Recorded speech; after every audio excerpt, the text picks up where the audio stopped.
passport so he could visit Disneyland, Japan. Man, ain't no way, bro just lost dictatorship because he wanted to go ahead and see Mickey Mouse. All right, chat. Here's our long one that we have here for today. How YouTube prank killed Kim Jong Un's brother. Honestly, though, I can't even tell if that's a skill issue anymore or not. Because how the hell does a YouTube prank accidentally just die? Like, how do you kill someone? I actually do not know. So, you know, respect for them. Sad that they died. But I do not know how this even entailed into becoming a prank. So, if this ever comes backlash into me, I am so sorry. I didn't mean no harm. But we're coming to find out and learn everything that happens here. So, hopefully, it goes great. I hope it goes great. I hope it goes great. Come on, everyone. Buckle up and get ready here for this. A new day, a new twist in the saga surrounding the death of Kim Jong Un. Investigators in Malaysia have arrested a suspected female secret agent in this James Bond-style hit. One of the suspects, an Indonesian woman, told police she thought she was taking part in a harmless prank as part of a reality TV show. If convicted, the two women may pay with their lives. Well, one thing is clear. This is one of the most bizarre murder plots in decades. This is actually real. It showed up on the news. I'm actually baffled right now. Okay, all right. I'm into this. In 2017, two women were facing the death penalty because they pulled a prank on some random guy. But it turns out their prank was actually part of a James Bond-style assassination, and the women had no clue that they just committed the worst crime. This is the bizarre story of how a YouTube prank killed Kim Jong Un's brother. I'm Visual Venture, and I hope you guys have an amazing day. The prank of a lifetime. In 2017, two young women, CT and Dawn, were offered what seemed like the opportunity of a lifetime, a chance to become celebrities. All they had to do was star on a prank show that would be aired on YouTube and TV. Gitu lucu-lucuan gimana ya terkenal kayak boom prank.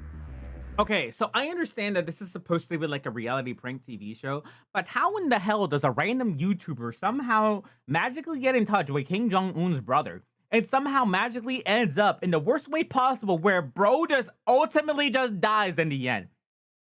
Do the women get repercussions? Does the YouTube get in trouble? Like, what even happens here? Because this is a matter of an international, like, what is it? Like law or just like entitlement? Like, I don't even know. Jadi saya juga mikirnya, oh ya udahlah gitu. To these young women, it was a dream come true. They were going to be paid $100 to $150 per prank, meaning if they pranked 10 people a day, they could make $1,000 to $1,500 daily. Not many YouTube channels can afford to pay that much. The way CT and Dawn got hired was pretty strange. There was no interview, no application, no nothing. Before this job came up, CT and Dawn didn't even live in the same country. CT was in Malaysia working part-time as a masseuse in a spa, but the spa wasn't exactly what it seemed. Let's just say it offered extra services. One night, CT met a man at a bar who called himself James. After chatting for a while, he offered her a spot in a new reality show where she'd play pranks on random strangers. Meanwhile, the second woman, Dawn, was working as an escort thousands of miles away in Hanoi, Vietnam. She met another man who called himself Mr. Y, also at a bar. Soon enough, he offered her the chance to be on the same prank show. CT and Dawn didn't know each other and lived in different countries, but they were both thinking the same thing. This job wasn't just about the money or fame for them. They spent years doing whatever they could to survive, often in ways they weren't proud of. But now they finally found a job they'd feel proud to tell their families about. However, man, if you think about it, like with this type of mentality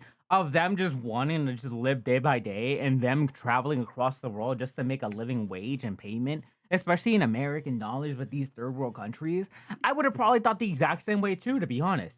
I don't feel like there would be nothing bad about anything that would be happening with just like a harmless prank. And in the end, nothing bad is going to really happen. But dude, it is going to turn into the worst once this like incident comes about. Because holy crap, if I ever had an opportunity where I just randomly meet a person at a bar or just somehow get in contact with someone who has this ability and power, I would also be like dumb lucked. I would probably just gone away and be like, yeah, I can do that. Yeah, I'll be down for that. Yeah, you're paying me daily? Hell yeah. Oh yeah, I'll do it for sure.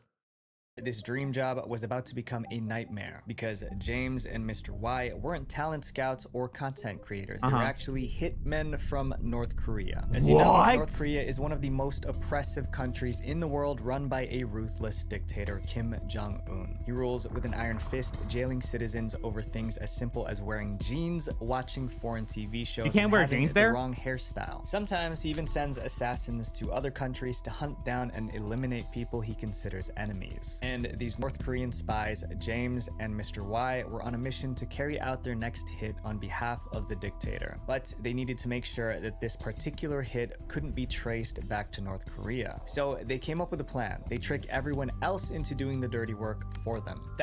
Wait, so how does that make any sense? If they're hitmen from North Korea, how the hell are they going back against their own country for this? Unless it's like something even deeper in the political matter, where they want to invoke that people, regular people, also have the power compared to the dictator of Kim Jong Un. I don't know. I don't really understand the motive here in between, because here you got these two regular people wanting to do pranks because they're getting paid pretty good hefty amounts, especially on a daily basis.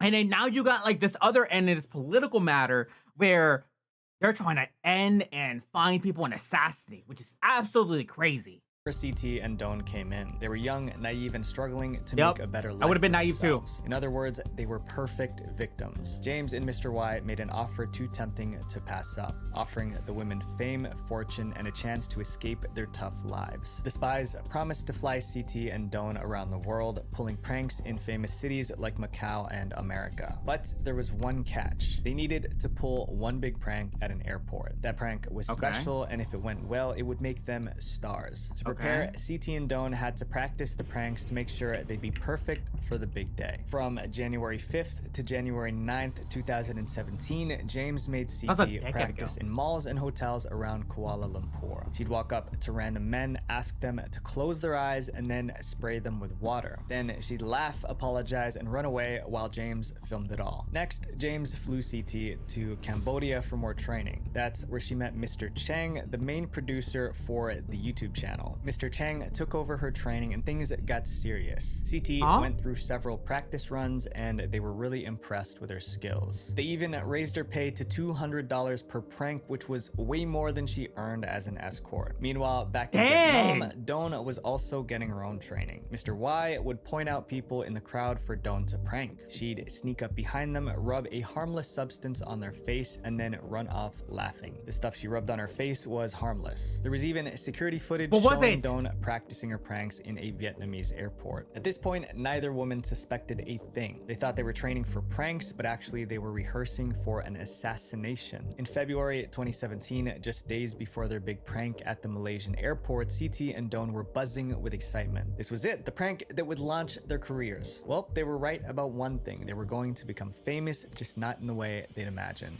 The plan. In the morning of February 13th, 2017, CT showed up at the Malaysian airport, heart racing with excitement. At 8 a.m., she sat down with Mr. Chang in a coffee house that offered an excellent view of the airport terminal. Damn, that's pretty Mr. Chang's instructions were simple but specific. CT would sneak up behind the target, smear a substance on his face, and then quickly leave to wash her hands. Mr. Chang told CT that a second woman would join the prank. This other woman was Don, who'd been given similar directions by Mr. Y. That day at the airport was the very first time CT and Don ever met. But in a few minutes, they would become partners in one of the strangest assassinations in history. Mr. Chang took a small container out of his backpack and poured an oily substance onto CT's hands. At the same time, Mr. Y handed Don a cloth soaked in a similar oily liquid. The liquid had a weird smell like machine oil. That was strange because it was different from the liquid they used when practicing the pranks. But this oily substance wasn't just different, it was toxic. It was called VX, one of the deadliest poisons known to man. So what exactly is... Dude, that is absolutely insane. I don't know. I mean, thinking about it, going back, like sure, in the very beginning when you were practicing the pranks, you felt a different substance in your own hands, especially trying it with other people and everything. And, you know, you got the motive, we're getting a higher pay raise and everything, and you're getting more enticed to doing more and more people with others. But then once it actually happens, like you're actually ready to roll now, and they don't even give you a heads up. They're just like, hey, here's this substance that you're gonna use this time, and without them like letting them know like, hey, we're switching it up or anything, and just going with it. I don't know. It would have probably rung some bells to me. But then at the same time, I feel like it wouldn't also, because this is supposed to be like the big thing, like the thing that we rehearsed for. And I don't know. I don't know what would happen. I don't know. But this is absolutely insane though. It's completely two random people across the world coming together into Malaysia is just now somehow assassinating Kim Jong Un's brother. Maybe that's what I need to do now to blow up. Lunacy, let me go ahead and rub some sustenance on you. I'll say it's just a YouTube prank.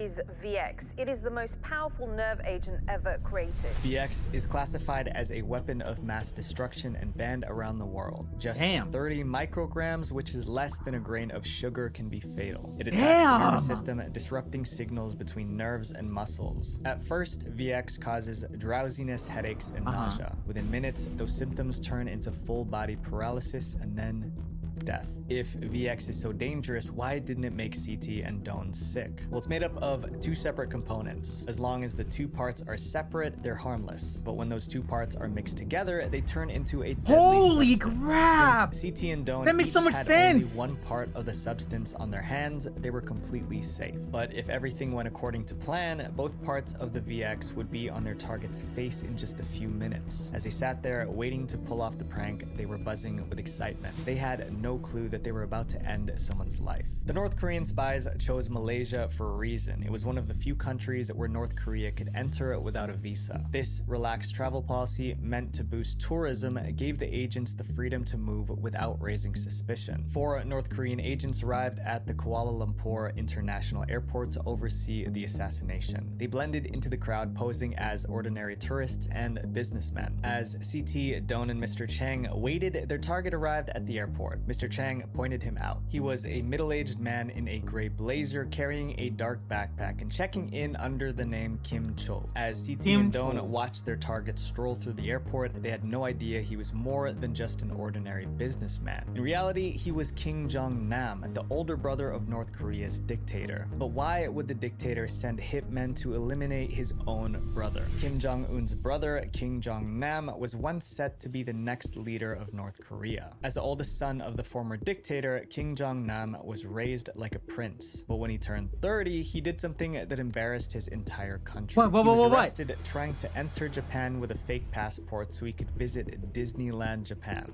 Man! Ain't no way, bro just lost dictatorship because he wanted to go ahead and see Mickey Mouse. Ain't no way, bro decided, you know what? I know you're supposed to be the new dictator for North Korea and stuff. But we noticed that you have decided to go ahead and book boarding to Japan to go ahead and see Mickey Mouse live on ice. So we're gonna have to revoke everything that you own, and we're gonna give it to your younger brother. Bro, that is absolutely some tomfoolery right there. How is bro so casual about it? And also, why is bro the one in he's the one who's just getting assassinated because he just wanted to go to fucking Disneyland? How the fuck is this?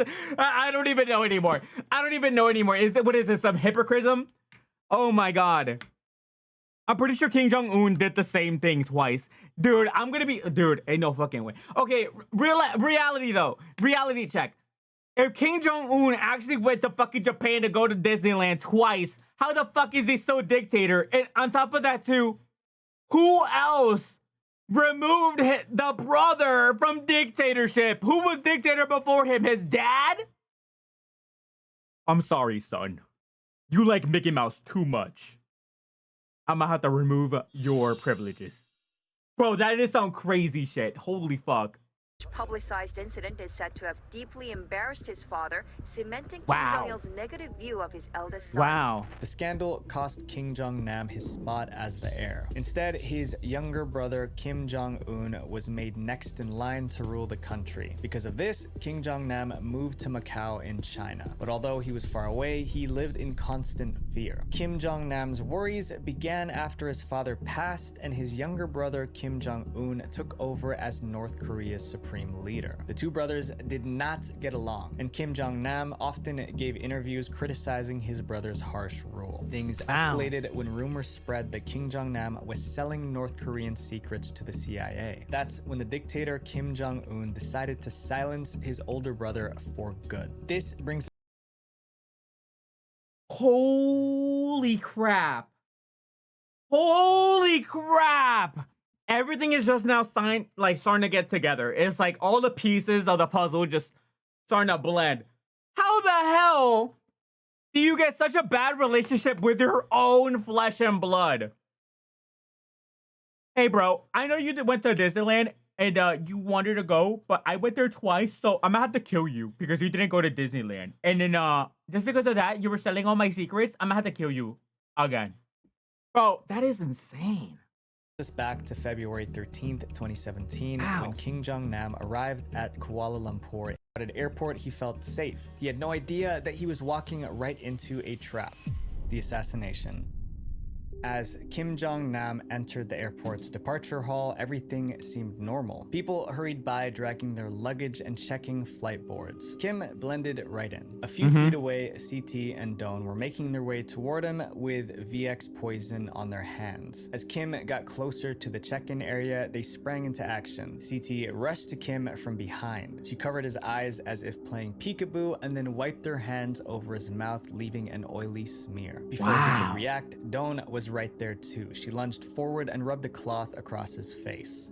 He's approached by this woman at the airport, and as you can see, a second woman there is lunging from behind. She has a cloth and holds it over his face. Remember, VX is made of two separate components that are harmless on their own. CT and Don each carried one part which kept them safe. But once both parts mixed on Kim Jong Nam's face, the VX became toxic. The whole attack took just seconds. CT and Don hurried off in opposite directions, leaving Kim standing alone with the oily stuff on his face. At least 6 CCTV cameras captured the incident. Within moments, Kim realized something was seriously wrong. His vision started to blur and his skin felt hot. He stumbled toward the airport clinic, desperate for help. Kim was rushed into an ambulance, but it was too late. He never made it to the hospital. It was obvious that this was an assassination. In the days after the incident, everything was a big mystery. The victim's passport identified him as Kim Chol from North Korea. When North Korea was informed about his demise, they confirmed that Kim Chol was his real name and insisted on getting his body back right away without an autopsy. But Malaysian authorities were suspicious. Why was North Korea so eager to claim the body to avoid an autopsy? Malaysia refused to return the body without running a few tests. After a series of DNA tests, the truth was revealed. Kim Chol was actually Kim Jong Nam, the half-brother of North Korean Supreme Leader Kim Jong Un. These new details are disturbing, to say the least. Terrifying, Amy. This is a truly shocking development. As news of the victim's identity spread, everyone wondered who might be responsible. But to most people, it was obvious that North Korea was behind it. Kim Jong Nam was considered an enemy of North Korea, and the use of VX poison made the situation more suspicious. VX isn't a chemical that ordinary criminals get their hands on. It was rare. However, North Korea reportedly had stockpiles of VX and could produce it in industrial quantities. The Malaysian police reviewed the airport's CCTV footage and saw CT and Don rubbing something on Kim's face before running away. The whole crime was caught live on camera. The cops launched a manhunt for the two women. Meanwhile, CT and Don still had no clue what they did. After the prank, they washed their hands, got paid, and left the airport. Dude, can you just imagine like being just a regular person getting asked, hey, you want to do a harmless prank? We'll pay you $1,000. You just got to go ahead and target this one particular person with another person you have never met. Dude, that is absolutely insane. And also bring it back to like what North Korea had, that they're somehow able to produce like industrial size quantities. How the hell were they able to figure out that VX was a deadly poison? And how the hell were they able to figure out that if one half is safe compared to the other half, that mixed together just automatically kill somebody else? Man, that probably does some human experiments on some other people back there. Probably makes sense why they're over here killing everyone. Oh, it does it on rebels? Probably, bro. Probably. Like, hey, you want to go ahead and talk shit about North Korea? I'm sorry, we're gonna have to fucking kidnap you and make you become our test subject for new poisons. But that's absolutely insane, though. If this was absolutely like behind North Korea, Kim Jong Un is actually straight up evil. Because there's no fucking way, like, bro just send out a hitman for his own brother. That's absolutely insane. Not like VX hasn't been out for a long time. Yeah. After the assassination, authorities tracked down CT and Don and arrested them. As they were led away in handcuffs, both women looked confused. Up until that moment, they had no idea what really happened. Investigators in Malaysia have arrested a suspected female secret agent in this James Bond-style hit. CT actually thought that being in jail was part of the prank, but as the truth set in, CT and Don faced a terrifying reality. Their prank had taken a man's life. Now they were being Damn, bro, we're just chilling there in the couch? The prosecution was demanding the highest possible punishment: death. Guilty or innocent. On March 1st, 2017, CT and Don were taken into a Malaysian high court by armed soldiers where they were officially charged. 25-year-old Indonesian Siti Asia and 28-year-old Vietnamese Doan Tin Huan appeared publicly in court for the first time since their arrest to hear the charges. Throughout their trial, they were stuck behind bars. The Malaysian prison was terrible. The cells were overcrowded, the beds were uncomfortable, and they had to use a bucket as a toilet. CT and Don held onto a sliver of hope that someone would believe they were innocent. They thought maybe they could convince the judge they'd been tricked. They heard two things that made them hopeful. First, the Malaysian police arrested a North Korean man who might be connected to the case. Then Interpol issued a red notice, which was like an arrest warrant for 4 more people identified as suspects. Surely this meant that they were closing in on the real masterminds of the plot, but only days later their hopes crumbled. The North Korean suspect was released because there wasn't enough evidence linking him to the Malaysian police admitted they believed he was involved in the plot but lacked evidence to prove it. The other spies also found ways to escape arrest, most of them disappearing without a trace.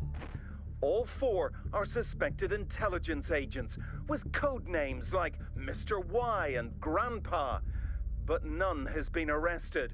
All fled the country for North Korea within hours of the killing. With no one to blame, the full weight of the case fell on CT and Don. The prosecution had an open and shut case. The CCTV footage showed everything. CT and Don rushing up to Kim Jong Un, smearing VX on his face, and then running off quickly. The most suspicious part was that both women ran straight to the bathroom to wash their hands. If they didn't know the chemical was dangerous, why were they so desperate to clean up? They argued that CT and Don had been recruited by 4 North Korean operatives and trained as assassins to carry out the poisoning. It was a long trial. Weeks turned into months, turned into years. CT and Don started to lose faith. They sat quietly in court each day, watching their hopes of freedom fade. Then in March 2019, something surprising happened. The prosecutors dropped the murder charge against CT and decided to put all the blame on Don.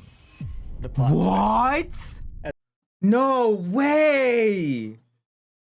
That is absolutely insane. Okay, but they're somehow not able to get the prosecutors that were the actual people who put it on. But all right. As we already know, the CCTV footage showed CT and Don committing the crime. However, on March 11th, 2019, prosecutors told CT she was free to go. They dropped the murder charge, released her that day, and put her on a private jet heading to Jakarta, Indonesia. The 26-year-old Indonesian was released from custody Monday morning after prosecutors told the court they'd been instructed to withdraw charges, though they wouldn't say why. Speaking to reporters, tears in her eyes, CT said, "I'm very happy. I didn't expect my release. This is my day of freedom." They didn't give an official reason for letting her go, but there's a likely explanation. Although the assassination happened in Malaysia, CT and Don weren't Malaysian citizens. Don was from Vietnam and CT was from Indonesia. Behind the scenes, the Indonesian government was pushing hard for CT's release. Top officials, including the president, made countless calls to Malaysian leaders, pressuring them to free CT because she'd been tricked. They even hinted that if CT stays in prison, it might strain relations between Indonesia and Malaysia. Eventually, Malaysia gave in to the pressure and sent CT back to Indonesia. For Don, though, things were very different. Being from Vietnam, she didn't have Indonesia's help. Even after CT was released, the court wouldn't drop the charges against Don. Her lawyers argued that it was unfair, but nothing changed. Don was left to face the trial alone. The stress took a toll on her. She lost weight, couldn't sleep, and often broke down in tears. Without CT there, she felt completely alone. Oh then, my on April God. 1st, 2019, things took a sudden turn. Prosecutors offered Doan a reduced charge for voluntary causing injury with a dangerous weapon. It wasn't total freedom, but it meant a lot less prison time. Okay. And most importantly, no death penalty. That's Doan great. pleaded guilty and her sentence was announced. 3 years. What? Bro pleaded guilty, but you didn't even do anything. It was just a harmless prank. It's just a prank, bro. It's just a prank. Dude, that's crazy. I would have kept on fighting, to be honest. Even though I've been in jail for like probably 2 years, I'm like, bro, I didn't do it. I didn't do it. I didn't do it, no matter how much it was. But damn, though, that is absolutely so heartbreaking, though. You just imagine, like, the person that you were just with that somehow was also involved getting duped, just got released, and then you did it. Bro, that is absolutely wild. That is wild. But for real, though, I would have probably still kept on fighting. I'm like, yo, I didn't do it. If you actually want me to kill someone, I'll kill someone right now. Nah, I wouldn't. I wouldn't do that. I'll probably get in trouble even more if I was. But if I'm innocent to death to us part. So does that mean Dawn got a while ago if it was in 2019? I don't know. We'll see. How to know what cyanide tastes like? The answer to both is don't think about it. Yeah, exactly. Don't think about it. 4 months. But with good behavior and 2 years in jail, Dawn was finally free. Oh, now, the two innocent women wow. are back home trying to piece their lives back together. CT and Dawn's Nice. story is a reminder of how easily people can be manipulated. Yeah, In the literally. pursuit of a better life, they were used in a way they could have never imagined. My friends, if something looks too good to be true, it probably is. Visual venture. Damn, chat. All right. You guys like now we finally understand why everything conspired to happen. They were just all naive. Nothing bad about it. I honestly, myself, would also be naive. To be honest, if I was gifted like a crap ton of opportunity for me to have fun, travel, and great like experiences, I would honestly take it. I don't know why, but I am just like a thrill seeker, and if I get given any of those three things all together at once, I would have also said yes. But in the end, this last thing would have come up in my mind where I accidentally assassinate someone, especially someone in a very high power, and especially from a country like North Korea. Holy crap. I would have probably broken down. But shout out to them, though. They stick together, didn't die, no repercussions were made, and I hope they don't get any hate whatsoever. But that is absolutely insane how vicious people can be and how naive people can also be.